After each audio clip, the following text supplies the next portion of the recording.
Olá, pessoal. Meu nome é Leciane Sanches, advogada especialista em trânsito, e hoje nós temos um assunto muito interessante para poder falar com vocês. Coisas que às vezes as pessoas nem sabem, que está correndo certo risco por aí, o que poderia ter muita coisa da sua vida resolvida e não resolve em relação ao veículo depois de colisão. Então, por isso que nós vamos falar hoje tanto com o Rodolfo da Hora, que é um especialista que trabalha como perito de trânsito, e também vamos falar com o Dr. Everson Vieira, que também é um advogado especialista em direito de trânsito. Vamos trazer informações sobre uma resolução que é pouco conhecida e também pode te ajudar a não perder muito valor depois de uma colisão de trânsito e te falar o que deve ser feito para poder você evitar e perder dinheiro. Vamos falar com os dois nesse momento, tanto com o Dr. Everson quanto com o Rodolfo. Rodolfo, queria que você se apresentasse para o nosso pessoal, ou seja, para a gente conversar a respeito disso, porque mais do que você, acredito que a gente não entende isso aqui. Me fala a sua qualificação, a sua especialização, me fala um pouco disso sobre o que a gente vai conversar hoje aqui também.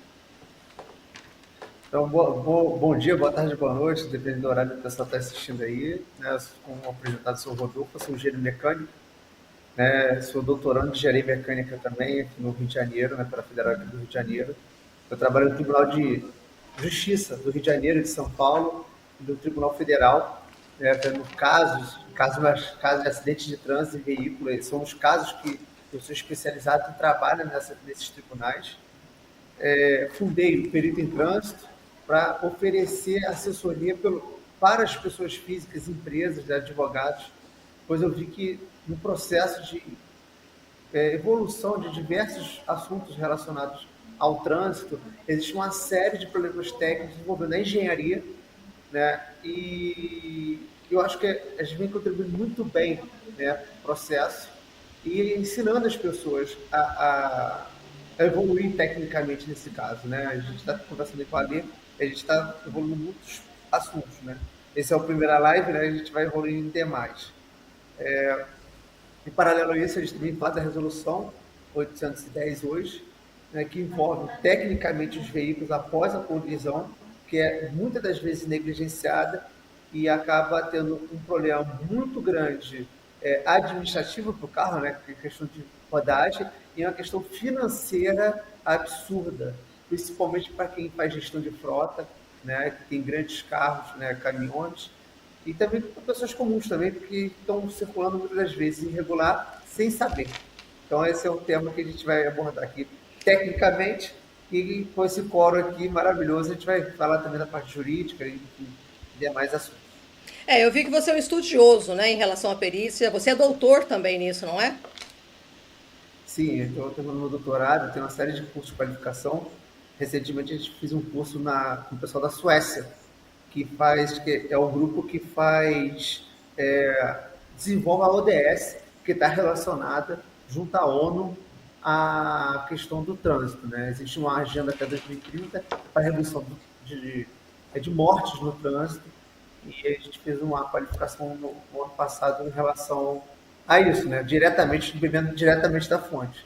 Então a gente tenta sempre nos nossos estudos, nas nossas petições que a gente vai fazendo aí, né, nos nossos pareceres, sempre atrelando essa agenda de 2030, né, que tem muita informação técnica oriunda de lá, que também é negligenciada no processo, mas isso aí é tema de outras lives aí que a gente vai fazer. Também convidei para falar com a gente aqui, Rodolfo, a questão de um excelente profissional na área de trânsito, que eu conheço há muito tempo também, que também é muito estudioso e eu sei que é um amante da parte de perícia, ou seja, sempre está estudando, sempre está em cursos, evoluindo na questão da perícia, que é o Dr. Everson, que também é um especialista em direito de trânsito, ele é do Espírito Santo. Doutor, fale com a gente. Boa tarde, boa noite, né, ou bom dia. Eu quero parabenizar e ao mesmo tempo agradecer a doutora Leciane pelo convite, o doutor Rodolfo. Doutora Leciane, que é a referência no Brasil, seguramente como uma advogada militante, que é um exemplo para todos aqueles que querem iniciar nessa carreira, já tem uma história, tem uma caminhada. E o doutor Rodolfo também, eu muito feliz de estar aqui porque há muito tempo eu acompanho muitos profissionais da perícia. Hoje eu estou na coordenação técnica de uma pós-graduação, de uma especialização de perícia criminal na investigação de sinistros de trânsito. onde é uma matéria que me intriga cada vez mais e me cheio de curiosidade, e, na verdade, ainda não vi ninguém fazer uma abordagem nesse tema na reclassificação. E olha que eu conheço muitos peritos, muitos profissionais nessa área. É muito importante exatamente, não só a perícia me intriga, não só pela questão da responsabilidade criminal, porque nós patrocinamos muitas defesas também em crime de trânsito, mas também para mensurar a responsabilidade civil, dano, e aí, muitas das vezes, pelo desconhecimento dos profissionais, nessa questão, especialmente no conteúdo da Resolução 810, o CONTRAN, que trata dessa reclassificação de dano. Então, eu tenho seguramente, nós estamos em boas mãos hoje para poder estar fazendo aqui um debate de altíssima qualidade, um processo de aprendizagem muito valioso para esse tempo. Quero mais uma vez agradecer o convite e vamos fazer aqui um bate-papo com esse objetivo. Rodolfo, a gente vem conversando há bastante tempo sobre a questão, né, dos sinistros de trânsito, das formas que se evolui isso e às vezes até que não tem conclusões adequadas ou corretas, né, diante de algumas circunstâncias. Então, quando a gente fala a questão de sinistro de trânsito, é pauta realmente para outra live, né, a gente fala só disso, porque hoje o nosso tema é os sinistros que ocorrem, as colisões, e disso sobram, né, alguns resquícios ou até mesmo uma perda total no veículo. E nos nossos bate-papos eu vi cada vez mais de forma interessante quando você falava sobre a questão de reclassificação de veículo, ou seja, a pessoa deixar de perder, né, determinado valor, que hoje às vezes acontece porque está ali num boletim de ocorrência colocado pela visão do agente de trânsito. Eu queria que você me falasse o que originou essa questão da Resolução 810, que fala sobre essa reclassificação. Ela está aí desde quando? Ela veio com qual intuito? E como que desenvolve isso? Vamos lá. Então, toda a legislação, ela tem uma origem, né? Tem uma dor, né? Tem uma pauta social. Então, senhores como mestres do assunto, né? formados nesse assunto, sabem isso plenamente. Nesse caso da Resolução 810, ela se dá por conta de muito golpe que tem, muita fraude, muito golpe. Então, foi feita uma resolução de tal forma que pudesse ser registrado e formalizado, né, em algum momento, aquele tipo de informação, que é o carro colidido. Né? Então, quando você for fazer uma compra do carro, uma comercialização de um veículo, de você ter acesso que aquele carro, determinado carro, teve aquele tipo de evento, né? Que teve uma colisão, já foi perda total. Né? Eu vou citar um caso aqui, eu fiz uma postagem no ano passado, que eu fiz uma perícia no carro, que eu descobri que o carro foi serrado à metade. E foi posto uma outra metade de outro carro. E esse carro, se tivesse uma colisão, por exemplo, a probabilidade de ter um óbito dentro daquele carro ali é enorme. Alô? Escutando? Estou ouvindo, estamos ouvindo. Então, é enorme. Então, a estrutura, o habitáculo, que a gente chama tecnicamente do carro, ele estava totalmente comprometido. Entendeu? Então, com soldos horríveis. Então, a gente tem um vídeo aí que ilustra muito bem, que a gente vai passar agora, que ilustra muito bem uma reportagem feita pela revista Veja, que é a motivação plena da Resolução 810. Tá, vamos ver esse vídeo então, para poder ter uma noção melhor do que a gente vai conversar, porque daí as pessoas também já têm assim, uma visão mais clara, né, de toda essa problemática e da onde se originou isso. Vamos ver esse vídeo aí agora. Muitos consumidores hoje estão andando com esse tipo de carro e não sabem. Não tem grana, meu pai deu a grana dele, a gente comprou esse carro. Indignado, né? Tudo que está nesse pátio aqui vai ser apreendido pela polícia. que aconteceu aqui hoje, na sede dos leilões SESB, em Caçapava, que basicamente trabalha com produtos da seguradora Mafra, é que uma enormidade de mais de centenas de veículos totalmente destruídos, com perda total, portanto, sucatas estão sendo vendidos ou já foram vendidos como se fossem carros que pudessem voltar a rodar. Isso só serve para uma coisa, para que o documento desse carro seja aproveitado. A primeira utilização, se rouba um veículo com a mesma característica do veículo, com aquela documentação, pega todo o chassi, a identificação, as placas e passa para o veículo roubado. Falar o português claro aqui, que é o mais comum. Não andar roubar um carro idêntico. Por quê? Porque esse aqui tem documento do carro, as placas desse carro e aquilo que tiver numeração nele, por exemplo, esse vidro vai para o carro roubado. O carro roubado nunca vai cair nele, porque tudo nele é autêntico. A segunda situação se rouba um veículo com a mesma característica, destaca-se as peças daquele veículo que foi acidentado, se reconstrói aquele veículo. Ele compra a frente de um, emenda com a traseira de outro, esse carro pegou de frente, ele vai lá e emenda a traseira, é o perigo maior, né? Tanta gente tem colisão por aí às vezes, pega um poste, pega no meio, o carro desmancha. Esse carro volta a circular novamente, são vendidos e muitos consumidores hoje estão andando com esse tipo de carro e não sabem. Nós fizemos uma vistoria em um desses carros que foi leiloado, e realmente foi uma coisa assim assustadora. O carro é uma prata, identificamos uma porta na cor bordô, o airbag do volante não funciona, ele está lá fisicamente só para fazer acabamento no volante, mas também não funciona, está desligado. Não é fácil você comprar um carro, né? Eu juntei grana, meu pai deu a grana dele, a gente comprou esse carro. Tô indignado, né? Porque a gente comprou um carro, você nunca pensa que um carro que você comprou de uma pessoa particular poderia ter sido um carro de repente montado, clonado, ou sei lá, o que fizeram com esse carro. Esse é o início do trabalho, nós chamamos de Operação Lavoisier, para desmantelar e fomento, vamos colocar assim, a indústria de roubos e furtos de veículos no estado. Veículos são classificados com danos de pequena monta e até de média monta, que permitiria que voltassem a circular. Todavia, alguns carros aqui sofreram danos de grande monta. Carros que jamais poderiam voltar a circular acabam voltando apenas com documentos e placas de identificação. Então a companhia faz o quê? A companhia tira o nome do segurado, passa para o terceiro, passa para ela e ela revende através do leilão. Tem uma documentação para a pessoa, tem uma documentação dizendo que mesmo a gente vendo que teve dano estrutural, forçam a gente a não dar como irrecuperável. Você nunca pode escrever irrecuperável.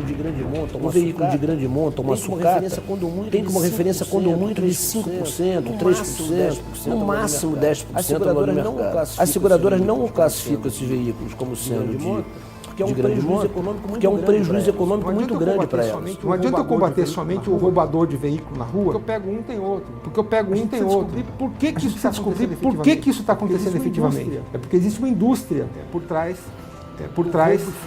do roubo e furto de veículos. É um comércio generalizado praticado por seguradoras. Estou falando de todas elas. Porto Seguro, Bradesco, Banco do Brasil, Mafre. Estou aqui mencionando só as mais conhecidas. Todas. Olha, eu indenizo um carro por perda total. Para mim esse carro é sucata. Então para ver uma que chega aqui e me diga, olha, eu não faço isso.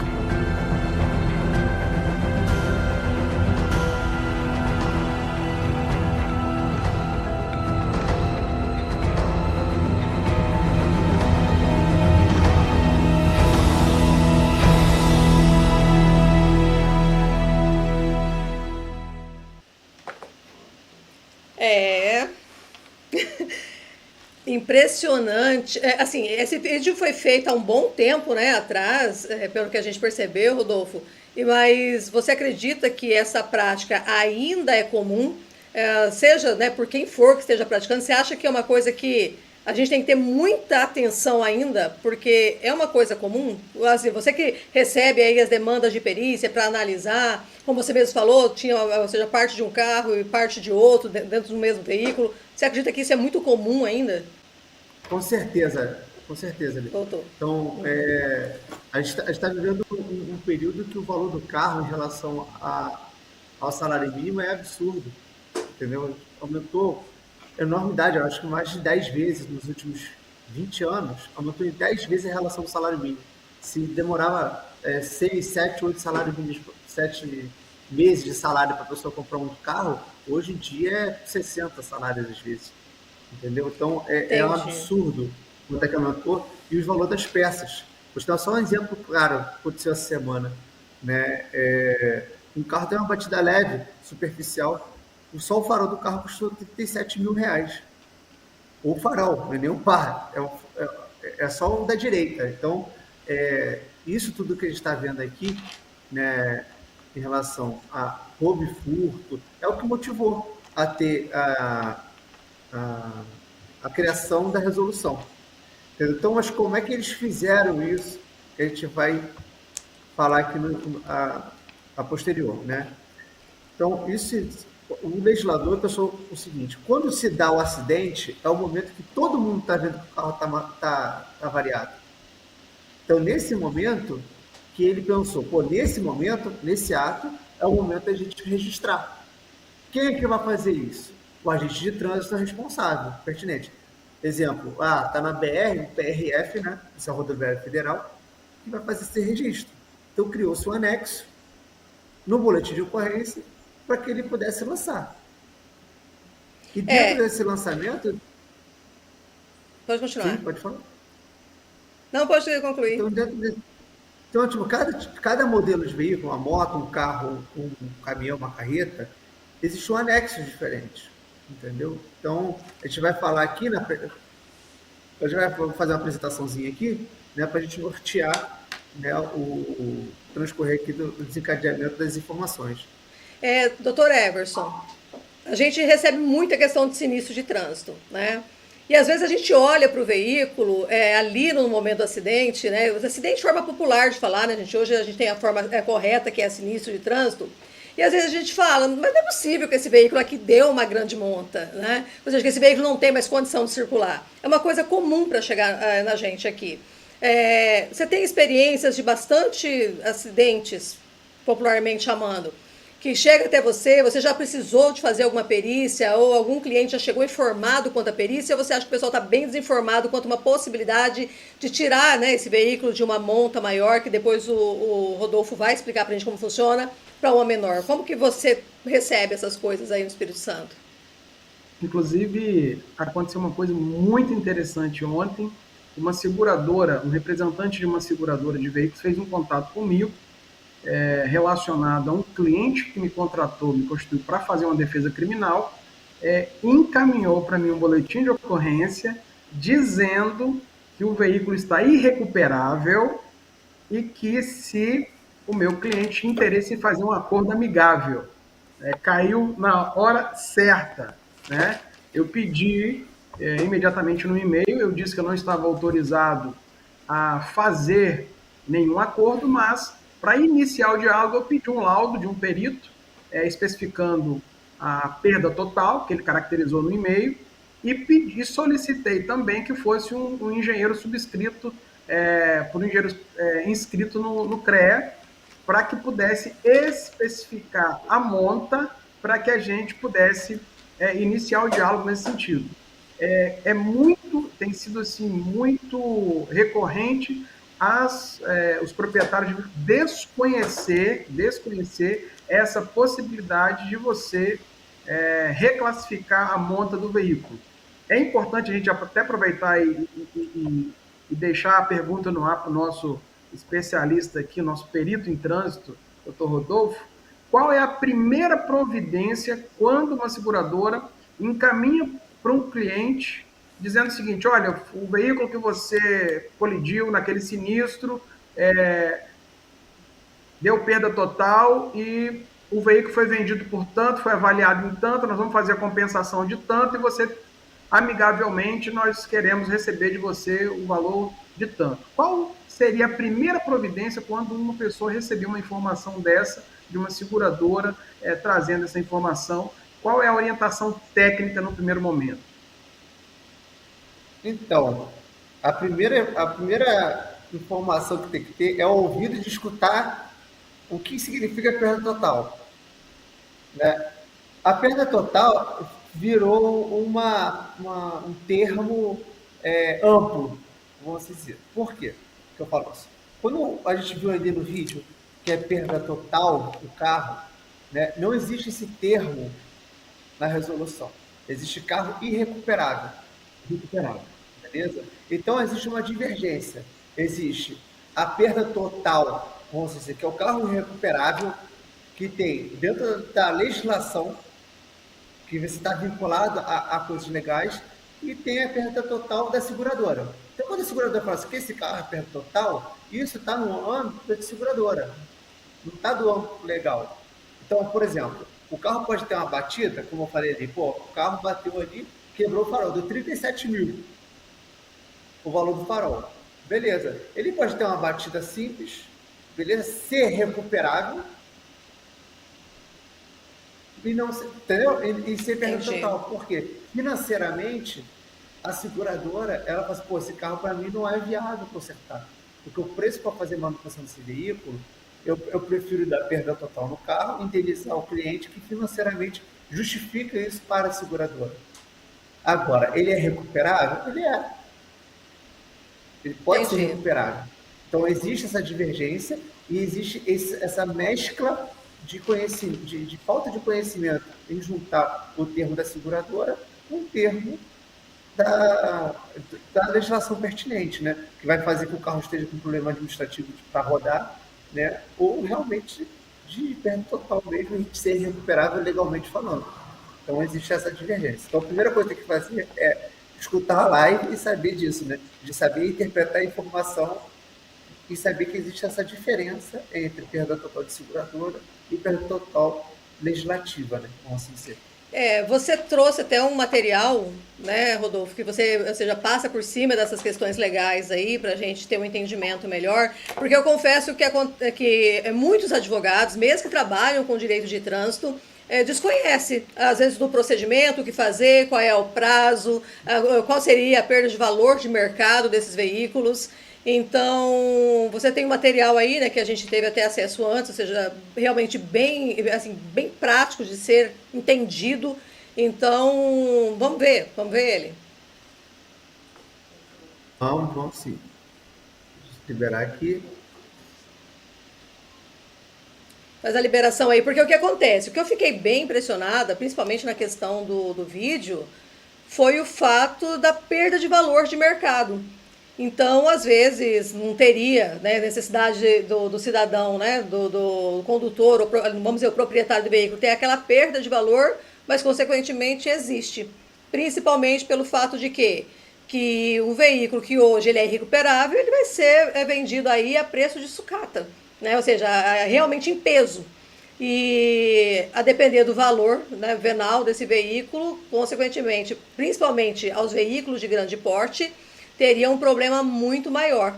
Porque você imagina aí um veículo de R$1 milhão ser vendido a peso aí de sucata. Consequentemente, vamos dizer, o advogado, ou seja, nós mesmos aí, doutor, que a gente já trabalha numa demanda dessa, você se consegue fazer uma conversão de uma grande monta, que seria uma questão aí irrecuperável, às vezes, né, para uma média monta, financeiramente, isso seria muito interessante para o nosso cliente.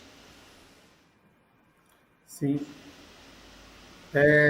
Então, Ale, olha só, até antes da gente fazer isso, é importante a gente passar pelo processo, né? Quais são as etapas dessa questão do colidiu, teve um problema administrativo e como é que isso se desenrola, né?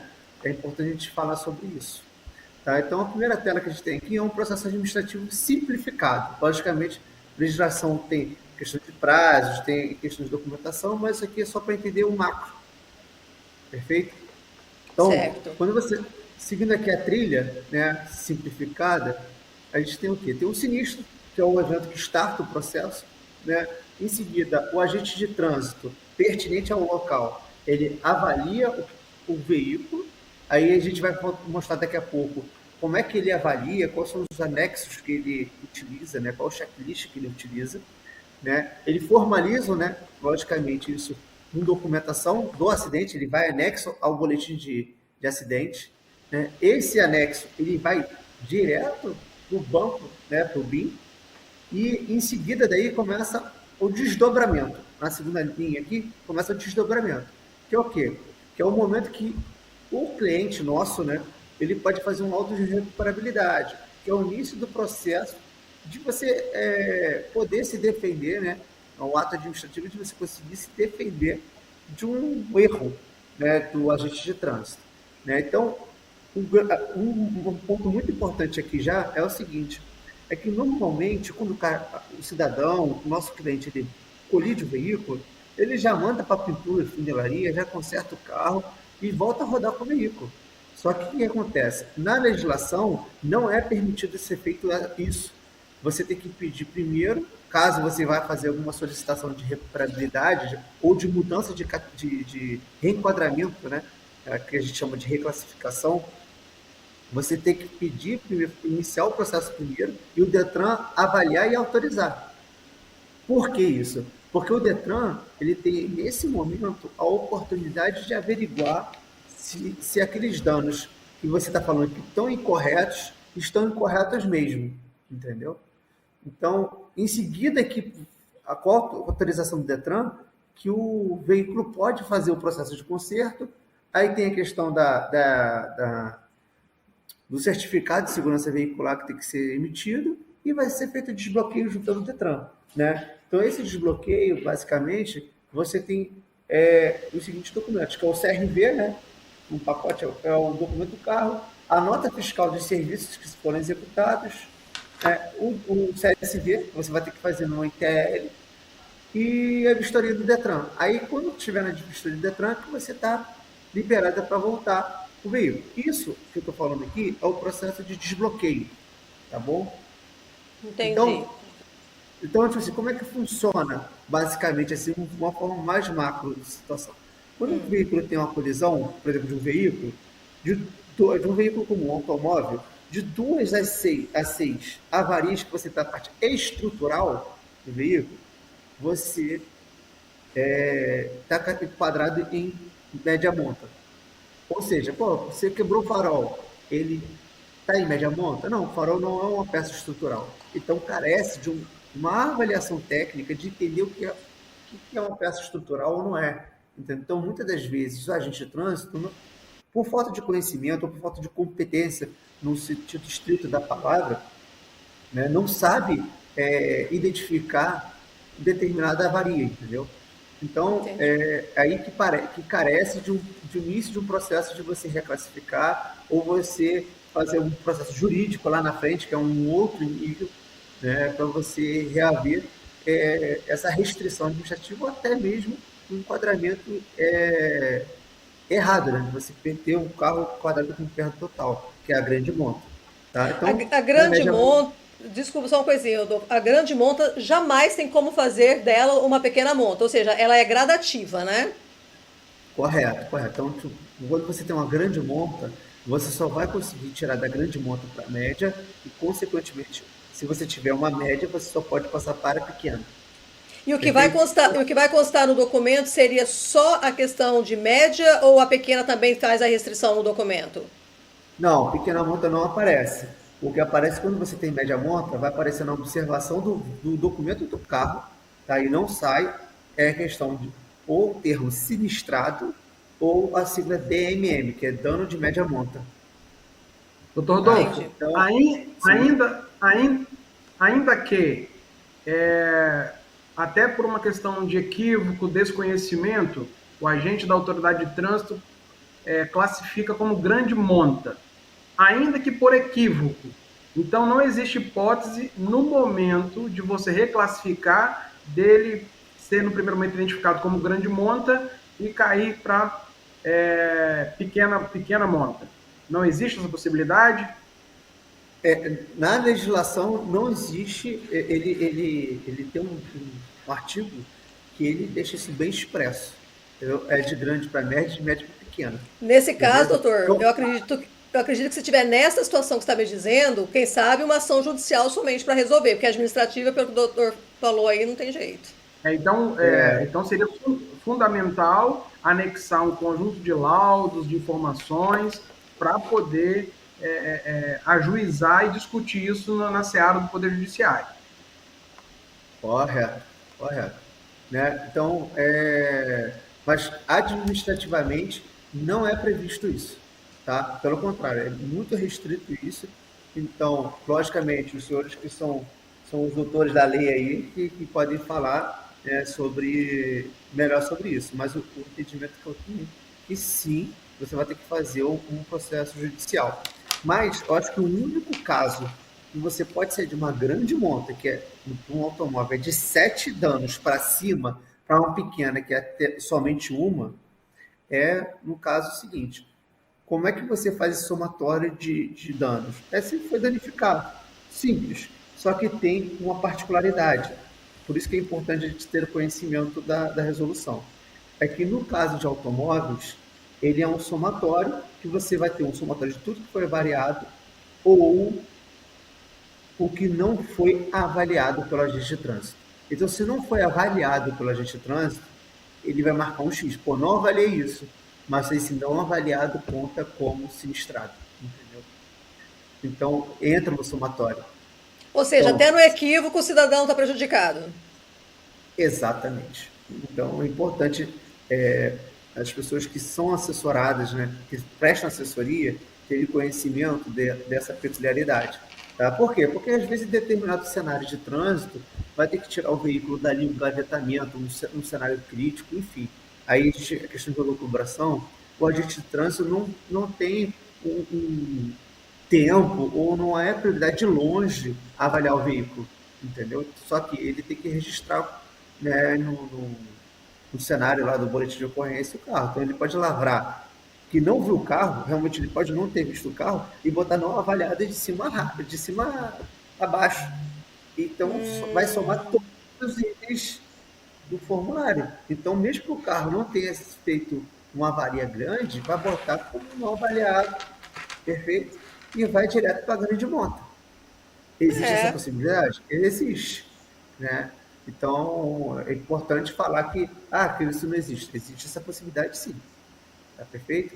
Então, o que acontece quando tem a grande monta aqui, né? A grande monta, você pode sair de grande monta para média monta e você retira, quando você tem essa reclassificação, você retira da perda total e você vai fazer um desbloqueio com a ITL, beleza?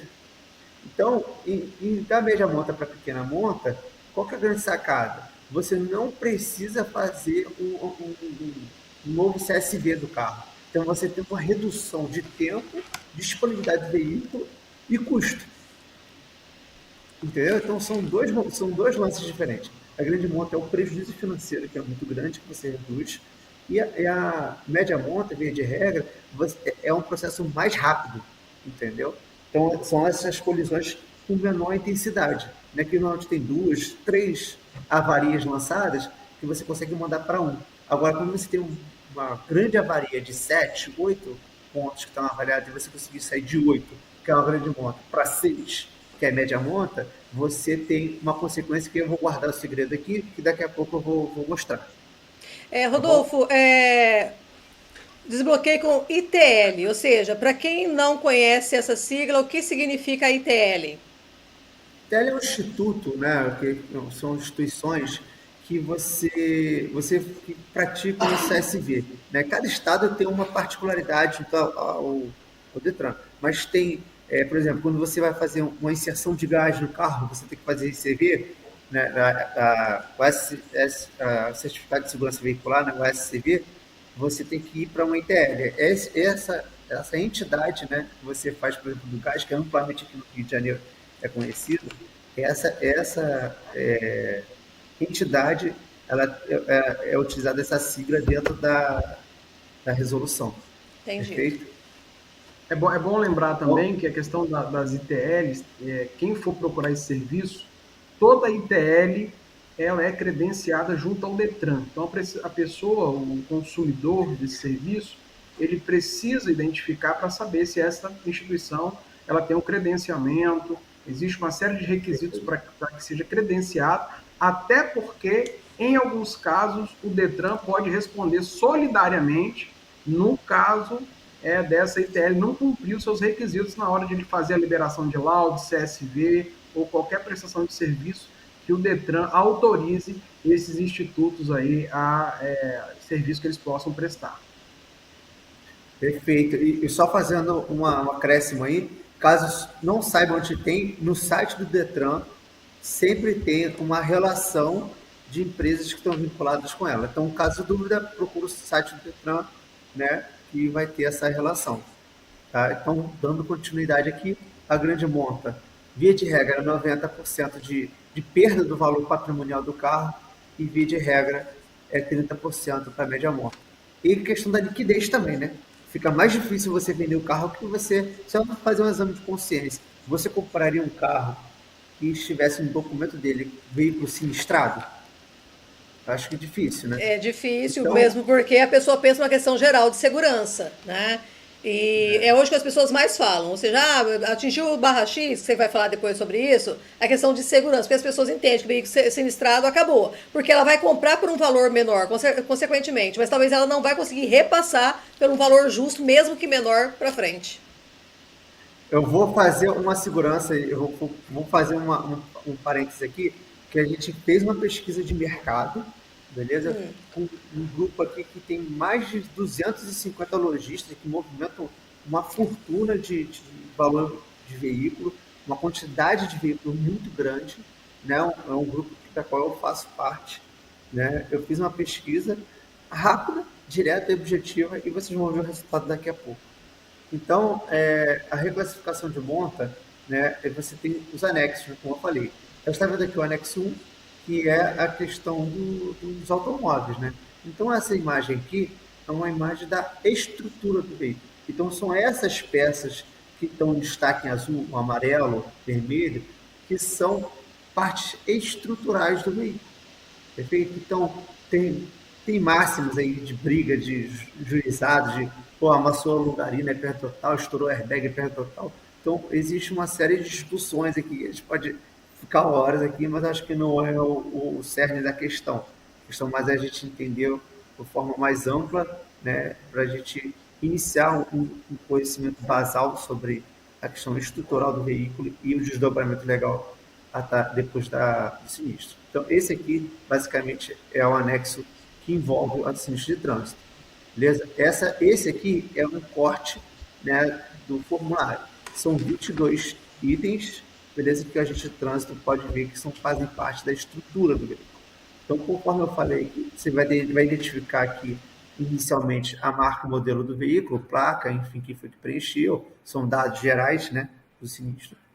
E em seguida, você vai ver que são questões particulares para veículos, automóveis, caminhonetas e caminhonetes. Então, como eu falei aqui, tem sim, não e não avaliado. Então, quando a gente botar não avaliado de cima a baixo, você vai ver lá no total geral que tem esse sim, mas não avaliado. Então, considera-se no total geral de sinistrados, tanto o que foi sinistrado de fato, segundo o agente de trânsito, perfeito? E tanto quanto aquilo que ele não conseguiu avaliar, perfeito? Então, a gente vai ver aqui, painel de corta-fogo. Então, no caso de automóveis, né, caminhonetas, caminhonetes, a gente está falando de uma classificação quantitativa, é isso? Ou seja, independente do que for, vai ser contado para poder chegar ao dano. Correto. Então, cada anexo ela tem uma particularidade. Cada anexo, lembrando que ele fala sobre, por exemplo, o anexo 1, ele fala de caminhonetes, automóveis e caminhonetas, né? O 2 fala sobre moto, o 3 fala sobre carretas, enfim. Então, cada tipo de veículo existe um anexo. E em cima desse anexo existe um tipo de classificação. No que tange ao veículo automotor, a gente vê aqui que são danos quantitativos, né? E para caminhões, por exemplo, eles são qualitativos, ou seja, um caminhão, se determinado item, por exemplo, a parte traseira do veículo tiver um dano, ele já é classificado diretamente como média monta. Isso vem dando série de problemas administrativos, né, de rodagem dos caminhões para os frotistas, quanto problemas financeiros. Então, isso é mais uma importância, né, para vocês que trabalham com direito no trânsito, de prestar uma consultoria de acompanhamento. Eu costumo dizer que é uma gestão preditiva, né, da frota da qual você está trabalhando. Então, é necessário fazer um acompanhamento rotineiro de todos os carros que estão em frota para quem trabalha com isso. Por quê? Porque existem prazos, e esses prazos são estabelecidos dentro da Resolução 810. Perfeito? E o máximo de prazo Rodolfo, só pegar um gancho aqui. São 90 dias. Seria o que você está sugerindo aí, uma espécie de monitoramento preventivo dessa frota para que não perdesse esses prazos. Seria mais ou menos isso. Perfeito. Porque além do serviço que vocês já fazem em relação ao acompanhamento de multa, a prazo de vencimento de carteira, enfim, toda essa gestão que tem que ser feita em relação a uma frota, por exemplo, tem que ser inserido. Por que teve, por exemplo, uma multa? Teve uma multa? E o acidente de trânsito? Esse alerta, esse gatilho, tem que ser feito a gestão. Porque, por exemplo, se o cara tem uma carreta em Mato Grosso e bateu o carro na BR no Paraná, quem faz a gestão da frota tem que entender o que foi que aconteceu. Cadê o boletim de ocorrência? Por quê? Porque às vezes tem um boletim de ocorrência, o motorista não vai saber, porque às vezes está machucado, não vai levar, não vai estar sabendo o que está acontecendo, e o prazo já vai estartar. Então, quem faz a gestão da frota tem que ter inserido nisso, e é mais um fator, mais uma fonte, né, de captação de recursos para a empresa ou para o prestador de serviço, entendeu? Muito bom. Perfeito? Até aí? Perfeito. Isso é mais uma possibilidade, mais uma oportunidade de negócio, né? Perfeito? Então, quais são as dificuldades que a gente tem também? A dificuldade é isso daí, ó. Então, isso aí é um boletim de ocorrência do jeito que foi lançado, né? Aqui no Rio. Então, a gente sabe que a gente não pode entrar em especificidade aqui, até porque a gente está falando em nível nacional hoje, de falar qual que é a especificidade em cada estado. Porque, infelizmente, cada estado, às vezes até dentro do estado, por cada instalação de Detran, existem umas particularidades de gestão, principalmente no que tange essa questão da Resolução 810. Então, é uma barreira de entrada? É uma barreira de entrada, é um dificultador. Mas a partir do momento que você começa a trabalhar com isso, você chega primeiro, né? Então, você consegue resolver e você se posiciona. Então, isso aqui é uma dificuldade, isso aqui é um lançamento. Né? Então, muitas das vezes existe a dificuldade, como vocês já estão percebendo, que origina lá na agente de trânsito, seja no que ele está vendo, ou seja como ele está lançando, como vocês estão vendo aí. Perfeito? Então, o que é um dos documentos aqui que está relacionando? É a questão do laudo de recuperabilidade, que o laudo de recuperabilidade está diretamente relacionado ao quê? Ao carro de grande monta, né? Se ele pode ser recuperável ou não. Então, no laudo, ele é feito por um engenheiro mecânico. Então, na tua área, você tem que procurar um engenheiro mecânico. Por quê? Porque ele precisa emitir uma anotação de responsabilidade técnica junto ao CREA local. Perfeito? Então, ele vai fazer um parecer, um laudo sobre o carro, né, e vai anexar o processo, essa ART, que a gente popularmente chama, né, e vai anexar o processo junto ao Detran, para que faça tanto o desbloqueio quanto a reclassificação de monta. Perfeito? Esse é um gargalo do processo. Então, o que acontece aqui, que eu acho que é muito interessante aqui, que eu vou passar para vocês, que foi uma pesquisa que eu fiz, né, no grupo de lojistas.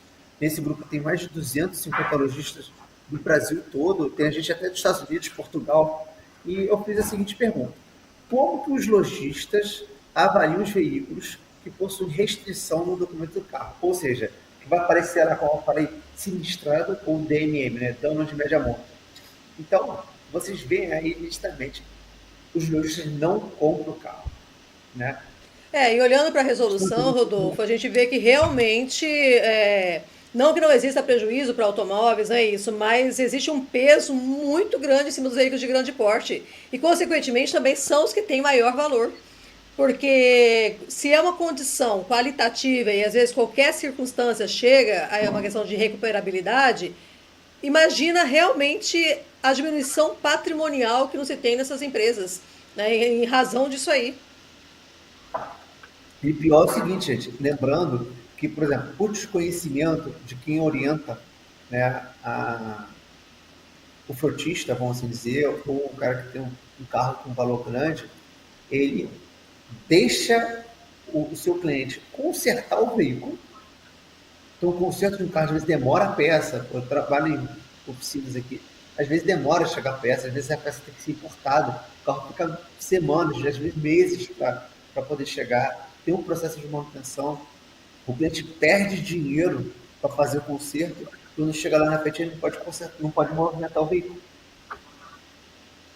Imagina o prejuízo. O prejuízo é agravado mais ainda. Então, quando ele conserta, tira a possibilidade de uma reclassificação? Do ponto de vista do processo administrativo, sim. Tá? Então, só que existe a parte judicial, correto? Certo. Então, a parte judicial, como vocês sabem, é um outro mundo, é outra esfera. Tratando agora da parte administrativa, do que está previsto na resolução 810, sim. A caminhada, Rodolfo, então naturalmente a caminhada por via judicial, ela pode existir, porém ela vai ser mais onerosa. De um simples processo. Mais um prejuízo, vai esperar o processo todo de transcorrer até lá, o veículo parado ou, né, o risco por conta do cliente. Porque se ele for parado com o carro com restrição administrativa, vocês sabem muito bem como que vai ser. O prejuízo vai ser agravado para o cliente também. Então, fatalmente, doutora Alessiane, nesses casos aí, se o cidadão, ainda que ele fez a recuperação do veículo, se ele tiver um laudo de qualidade, que utilize do veículo para subsistência, a saída vai ser solicitar uma liminar, uma concessão de liminar, até que o processo tramite, uma vez que talvez aquele veículo é um veículo que está agregado a um contrato, talvez aquele veículo é um veículo que as informações de um laudo posterior demonstram que a reclassificação dele foi equivocada, ou as montas que foram identificadas não condiz com a verdade. Penso eu que, dependendo do caso, judicialmente, a saída para quem se encontrar numa situação dessa vai ser pleitear uma liminar para poder circular, para não comprometer a sobrevivência desse cidadão aí, se for um cidadão que tem um único veículo. Como não é um caso muito comum, né, levar isso a judiciário hoje, eu temo até por uma concessão de liminar, porque o juiz, talvez, pensando numa medida de segurança, ele não vai soltar esse veículo para circulação, ele vai acabar retendo. É por isso que a orientação inicial é muito importante para não precisar desaguar isso no judiciário. Mas eu acho que numa decisão dessa, talvez pela qualidade do laudo, e se o engenheiro responsável por aquela informação trouxer a segurança jurídica para o processo, a garantia, penso eu que nessas condições seria possível que o juiz talvez conceda a liminar em detrimento de tudo aquilo que está em volta, né? Então, enfim, por isso que é sempre bom você estar monitorando, né? Isso eu só voltando a dizer, a gente está falando de uma coisa que já enrolou, né? Popularmente falando, enrolou. Por quê? Porque não teve um monitoramento, não teve a gestão correta, não teve conhecimento da legislação, foi feito por conserto, já teve, enfim, já começa a ter um somatório de erro de gestão do veículo. Correto? isso aí que os senhores estão falando já é um desdobramento lá na frente de uma série de equívocos, né? De gestão, Sim. desconhecimento de legislação, né? Enfim, erro de assessoramento. E vou falar, existe uma série de veículos que estão rodando hoje que foram consertados e tem esse problema. Perfeito? É. Então, quais as oportunidades que podemos citar, né, nessa questão? Para quem trabalha com a reclassificação, né, de monta, fazer um processo, esses valores podem orbitar entre R$ 1.000 e R$ 6.000. Você fala isso para Isso é veículos de importante. pequeno porte, como é que é? Esclarece melhor Não, isso para a gente. eu estou falando, assim, por exemplo, de um automóvel a um caminhão, um carro de luxo, um processo desse pode desdobrar numa remuneração dessa para o prestador de serviço. Isso é que o Entendi. mercado hoje está trabalhando, entendeu? Então, trazendo essa informação quente para vocês aí. Tá? Mas Então, se você olha para um veículo aí, onde uma perda seria, um veículo, vamos colocar, de um valor de 800 mil, 1 milhão, como seria né, um veículo de grande porte, é bem possível que esse valor a ser praticado no mercado costume ser um pouco até bem maior, viu, pode Rodolfo? ser vir até maior, pode bater 20, 30 mil, dependendo do problema que o cara pegue. É porque o cara vai perder, por exemplo, antes de perder, aliás, antes de ficar com 10%, perder 90%, ele vai perder o quê? 30% só do veículo. Então, ou seja, essa diferença aí, ou seja, é muito lucrativa o investimento para uma contratação de um perito qualificado e tudo mais, para conseguir fazer essa reclassificação. Com certeza, aí vai na parte de negócios, né? Eu estou dando uma ordem de grandeza, né, uma coisa mais corriqueira, né? Sim, Agora, se pegar um carro, por exemplo, eu tenho um parceiro meu em Belo Horizonte, que ele pegou uma Lamborghini de R$ 4 milhões. O serviço dele, eu acho que foi acima de 20 mil o serviço dele, entendeu? Então, existem esses pontos também. Existem esses diamantes, vamos assim e é dizer, interessante brutos. você falar isso, sabe por quê? Porque muita gente não contrata perito por achar que, ou seja, seria alguma coisa muito além da realidade. Ou seja, dentro de uma perda que a pessoa teria, ou seja, é totalmente possível a contratação de um perito para poder, ou seja, fazer essa reclassificação. Com certeza, com certeza. E outra coisa, Exatamente. as pessoas que estão assistindo a gente aqui, o perito ele faz parte de um processo. Nós aqui, nós fazemos o processo por completo. Por quê? Porque somos uma empresa de engenharia e o processo é um processo administrativo, né? Que não carece, na parte administrativa, falando, de, de ter um registro na OAB, correto? Só que, quando desdobra a questão jurídica, logicamente o advogado ele chega com um poder muito grande, né, no processo, e é importante as pessoas que tanto seguem os senhores aí saberem dessa possibilidade. O engenheiro mecânico ele vai fazer uma parte da etapa, né, que é a parte da avaliação técnica, enfim. E é importante fazer esse tipo de parceria, né, para Não, você ter esse legal. tipo de recurso. Doutor Rodolfo, eu não vislumbro hoje, das principais atividades que eu executo aqui na advocacia, eu não vislumbro mais a possibilidade, principalmente os casos que demandam veículos, né, de valor considerado, eu não vislumbro a possibilidade hoje de trabalhar sem o assistente técnico, sem o perito, exatamente pela segurança. E é muito interessante quando você vai despachar com o juiz, ele fala, para mim é muito fácil trabalhar, porque você me traz o elemento, você me traz o laudo, você me traz um parecer jurídico de um especialista. Então, em qualquer contexto que for, seja ele até mesmo no processo administrativo ou posteriormente num possível processo judicial, o fato de você trabalhar com um engenheiro mecânico que tem a expertise nessa área de perícia, para nós é muito mais segurança, especialmente para o cliente. Porque acaba a questão de acidente de trânsito e de veículo, né? O advogado, por mais especialista que ele seja, ele carece, logicamente, de um conhecimento técnico que dá a base para o desdobramento de toda a cadeia lógica que ele vai fazer dentro de uma defesa, de uma narrativa, entendeu? Então, e a gente vê isso nitidamente, isso aí para corroborar com o que o senhor está falando, é que a gente vê no Tribunal de Justiça como é que o assessoramento sem isso tem uma consequência lá na fase pericial, seja na parte da petição inicial, do que ele está pedindo, da análise, da dinâmica, do que foi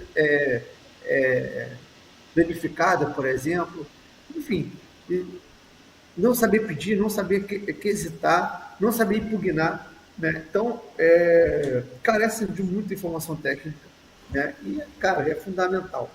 É fundamental. Eu sei que eu sou suspeito de falar isso, mas se fizerem uma pequena pesquisa aí com um perito do lado aí sobre uma série de questões, enfim, isso aí, vou até dar spoiler aí. Posso dar spoiler, doutora? Pode. Então, a gente vai fazer um ciclo de outras reuniões aqui, que a gente vai falar exatamente disso, que é a questão da importância de você ter uma análise técnica antes da petição inicial. E como é que isso tem consequências ao longo do processo. Porque você consegue amarrar o processo como um todo, tem uma cadeia lógica, enfim, o seu processo fica muito mais robusto, né? Enfim, é muito fundamental. Né? E mais uma coisa em relação a isso, né, e é mais uma possibilidade, é o seguinte: depois da colisão, tem a questão da depreciação do valor do patrimônio. Então, quem é que vai fazer essa avaliação do patrimônio? Porque um carro que foi batido, ele tem uma depreciação do patrimônio. Exatamente. Como é que você faz essa avaliação? E então, às você vezes pode fazer uma ação também em cima disso. Às vezes a gente faz, né, pedindo ali um dano moral, material, um lucro cessante, e deixa de colocar justamente isso, a depreciação que vai sofrer no mercado em decorrência desse sinistro. Exatamente. E é mais uma ação, é mais uma fonte de renda, é mais um aprimoramento, é mais um refinamento na assessoria que o profissional de trânsito vai prestar ao seu cliente. Sim. Então, finalizo aqui a minha apresentação aqui. Então, o que a gente viu aí, né, Rodolfo, realmente é uma aula. Por quê? Porque eu acredito que muitos advogados mesmo, que trabalham com o direito de trânsito, deixam de trabalhar com essa questão da reclassificação. Ou seja, atende o cliente naquilo que é necessário, naquilo que ele busca, e acaba não tendo essa possibilidade de quê? De falar, olha, você realmente verificou essa possibilidade de classificar, qual foi a monta, dar aqui o boletim de ocorrência, fazer ou contestar ele. Então, isso realmente é muito importante. E a gente vem conversando há muito tempo sobre isso, a gente vem cada vez mais estudando sobre isso, depois das nossas conversas, principalmente. É uma coisa que a gente abriu muito atenção aqui no escritório de um tempo para cá. A questão que eu vejo assim é que existe uma divergência legislativa, né, em relação a essa questão da qualificação, da avaliação da agente de trânsito e que é pertinente ele fazer de fato, né? Existe dentro da legislação da Resolução 810, ele permite que o agente de trânsito faça aquela determinada atividade. Só que quando a gente olha para outras legislações, e isso que é importante, você ter um profissional de trânsito bem qualificado, é saber, quando você for para uma esfera judicial, por exemplo, você não conseguiu resolver da parte administrativa, é que existem leis que a gente consegue atacar no lado positivo da palavra para o cliente nosso, essa tomada de decisão do legislador dentro da Resolução 810. Por quê? Existe divergência clara. Entendeu? Não é uma só legislação, não, são 3 ou mais. Então é importante estar bem qualificado e acompanhar o processo. A resolução 810 ela é muito pequena, ela é bem curta, mas o desdobramento dela, né? A consequência financeira, o desdobramento daquilo ali e uma necessidade de conhecimento, além da resolução 810, é grande. O doutor ele já citou alguns casos, a Alessiane já tocou em outros pontos, eu já toquei em outros, isso porque a gente está falando de casos genéricos. Se a gente pegar um fato concreto para analisar, via de regra vai ter um gargalo. Só a questão, por exemplo, de você ter um acidente de trânsito e você, por exemplo, na resolução, a partir da resolução 810, você solicitar uma indenização por conta da depreciação do veículo, isso já é um desdobramento que, via de regra, não é barato. Por Sim. quê? O objeto da causa, que normalmente é um veículo, normalmente tem um valor patrimonial considerável. Qualquer porcentagem a partir desse valor nominal é um valor considerável. Que muitas das vezes quem está assessorando, que seja advogado ou profissional do trânsito, ele não pede. E o cliente dele fica com prejuízo. E ele vai sentir esse prejuízo quando for vender o carro, for fazer um negócio que o carro esteja envolvido e tenha uma avaliação de um terceiro. E é um prejuízo velado. Entendeu? Então, Sim. é importante, o valor agregado em cima disso para o cliente é enorme. Isso. Entendeu? Então, isso starta onde, via de regra? Num lugar que é duvidoso. Mas é lei, está em vigor, está rodando, está dando prejuízo e as pessoas não estão sabendo. E poderia ser resolvido muita coisa apenas com uma, vamos dizer, entre aspas, simples perícia. Porque muitos boletins de ocorrência conseguiriam ser desconstituídos de forma, vamos dizer, fácil, com conhecimento técnico. Porque ali foi olhado com uma visão totalmente superficial, porque também nenhum treinamento, ou seja, nenhuma situação mais aprofundada é dada a um agente de trânsito, né? Correto, mas eu vou fazer um levantamento aqui de um ponto importante. É que a pessoa não sente a dor. Só vai sentir dor se tiver um profissional acompanhando. Então, é importante o profissional estar acompanhando, para saber que ele Porque está ela não tá enxergando, né, o problema, né? Então não Isso. adianta você ter o teu período para fazer o acesso se o cara não sabe nem que tem um problema. Sim, Só não tá vai saber o enxergando. problema um profissional que for qualificado. Por exemplo, hoje, uma pessoa que está enxergando, está vendo esse vídeo nosso aqui, ele vai ter o conhecimento que existe aquilo ali. Então você não gerencia, isso é básico da administração, você não gerencia aquilo que você não sabe. Então, o fundamental hoje é a gente amplificar o conhecimento em relação a essa legislação para que isso consiga captar o início de desdobramento de uma série de serviços. Isso. Entendeu? Porque o cara não vai procurar solução para aquilo que ele não sabe. Essa é a grande dificuldade do prestador de serviço. Para quem for vender, for comercializar isso. Rodolfo, assim, eu vejo que a gente teve uma grande aula aqui com você. Você é um conhecedor demais, né, de vários segmentos relacionados ao direito de trânsito. Não é à toa que, né, que o seu Instagram, você já é direcionado para trânsito. A gente vai, né, colocar aí também o seu Instagram para as pessoas seguirem, para te conhecer o seu trabalho, um trabalho que hoje eu confio muito. A gente já tem, ou seja, parcerias nesse sentido. Então é por isso que você está aqui, né? A gente tem essa conversa e nós vamos fazer outras pessoas também. Hoje a gente tem como convidado o Dr. Everson, para poder falar do que a gente mais gosta, que é trânsito, que é a nossa vida o tempo todo. Então eu deixo aqui as considerações finais aí para o Dr. Everson, para poder a gente fechar, né, esse momento, que se a gente não parar, a gente tem horas a fio aqui, né, para poder conversar sem limite. Doutor Legal. Everson. Mais uma vez eu quero agradecer aí o convite, estar participando com vocês, foi muito valiosa essas informações. Com certeza nós vamos também iniciar uma parceria. Esse é um trabalho que eu já, a partir de amanhã, eu já começo a desenvolver aqui e a prospectar, para trazer esclarecimentos das pessoas, foi muito valioso. E parabenizar o senhor Rodolfo aí pela maestria, pelo conhecimento e, acima de tudo, né, muito conhecimento e também parabéns aí pela sua humildade.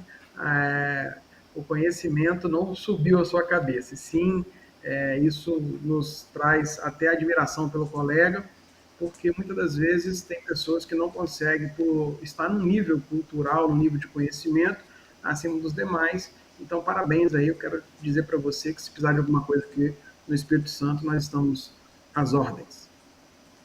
Rodolfo. Eu espero que eu sinto essa carência aí no Espírito Santo, que a gente está envolvendo aí.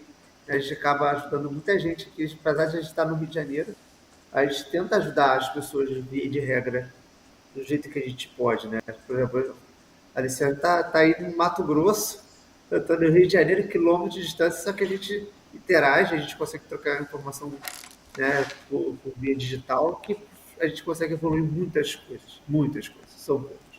Agradeço a palavra aí, eu agradeço o convite, né, um prazer conhecer o senhor também aí, né, que a gente vai tocar aí, com certeza, assuntos depois dessa live, né, e, enfim, a gente está aqui no Rio de Janeiro, está ajudando muita gente aqui, graças a Deus.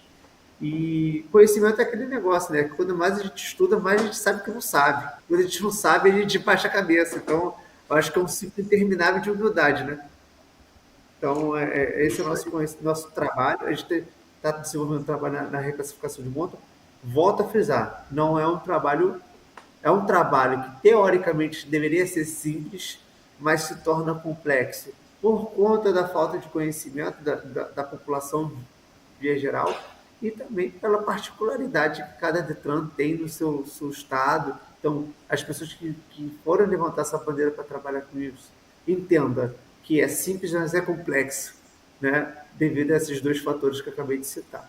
Então, perseverem, ter um retorno legal, né? É uma possibilidade, mas muitas das vezes vai ser desdobrado em outros serviços, seja na questão pericial, seja nas questões que a doutora Alessiane e o doutor Emerson tratam aí com maestria, né? Então, fica a oportunidade, a gente vai vendo que no mundo de trânsito tem uma série de desdobramentos legais que podem ser feitos, prestar serviço de uma forma honesta, de uma forma que tenha um retorno financeiro interessante, né? E estudar, cara, continuar tocando e que quanto mais a gente está estudando aqui, mais sabe, mais a gente vê que esse mundo de trânsito é complexo, mas tem retorno muito legal e é compensador quando a gente consegue finalizar um processo, entregar o veículo do cliente de forma correta, né, de ter um processo bem executado, bem defendido, quando você vê a decisão do juiz que está embasado, que o advogado é elogiado, às vezes até pelo juiz, né, do jeito que ele amarrou as coisas, se desmistificar. Eu acho que essa live também é importante, de desmistificar o uso do conhecimento técnico de engenharia dentro do processo judicial, né? O investimento que é feito naquilo ali é investimento, de fato, né? Para todo mundo, seja para o advogado, depois se conseguir fazer o meio de campo, de coordenar bem as atividades dele, de montar o time dele bem montado, que isso vai ser recompensado numa sucumbência, né? Então, isso é recompensador tanto para o cliente, quanto para a engenharia, quanto para o advogado, enfim. Então, é um ciclo interminável, a espiral positivo, mas a gente se passa por certas crenças, daí se passa por questão de conhecimento e até às vezes de contato, né? De entender que é possível, que existe problema, que existe solução, que existem ferramentas, enfim. É bem interessante. Eu acho que a gente começou a fazer um ciclo, né, de lives agora, que a gente vai ter convidados, né, que a gente vai trazer sempre uma visão sempre terceira para oxigenar o sistema e mostrar que existem cenários dentro do direito de trânsito que existem possibilidades, né, existem desdobramentos que é muito interessante e tem uma recompensa financeira através do conhecimento. Então, mais uma vez, agradeço a presença do conhecer o senhor, o seu trabalho. A gente vai conversar aí para frente e a gente vai tocar aí. Parabéns aí a todo mundo. Eu agradeço ambos por essa conversa. E é isso aí, gente. Nós vamos fazer agora várias sequências de lives. Nós vamos conversar a respeito de várias vertentes do direito de trânsito que tem a condição aí para que a gente faça a possibilidade de visão geral de como que as pessoas podem, né, se encontrar dentro do direito de trânsito, levar informação quanto mais a gente precisa. Então, fique atento aí às novas lives. E até mais.